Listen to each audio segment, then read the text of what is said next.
నా బాలులందరికీ ఒకటి విజ్ఞప్తి చేస్తున్నాను బాలక్క. నన్ను కొల్చేవారే కాదు, నా అలంకరణ చేసేవాళ్ళు కానీ, నా ముందుండే వాళ్ళే కానీ నాకు మాత్రం తప్పనిసరిగా విధి విధానంగా నాకు జరిపించండి.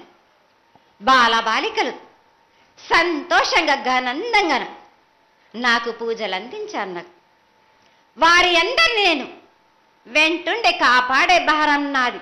అరికాలకు ముళ్ళినట్టే నా ముడి వల్లతోటి బీస్తాను భారం నాది. తప్పకుండా తల్లి. నా గ్రామ ప్రజలందరే కాదు, నన్ను కొలిచేవారు నా కొల్లారి కాదు, నా అక్కజెల్లెళ్ళందరూ కూడా సమానంగా చూసుకునే భారం నాకు. నా రాష్ట్రాన్నే కాదు, నా దేశాన్ని తప్పనిసరిగా కాపాడే భారం నాది. కానీ ఒక్కటి మాత్రం గుర్తించుకోండి, మీరు రాబోయే రోజుల్లో మహమ్మారి కూడా వెంటాడుతుంది. మీరు మాత్రం జాగ్రత్తగా ఉండండి. మీరు పాటించవలసినవి పాటించండి. అగ్ని ప్రమాదాలు కూడా జరుగుతాయి. వీటి గురించి కూడా తప్పనిసరిగా ముందే హెచ్చరిస్తున్నా నేను.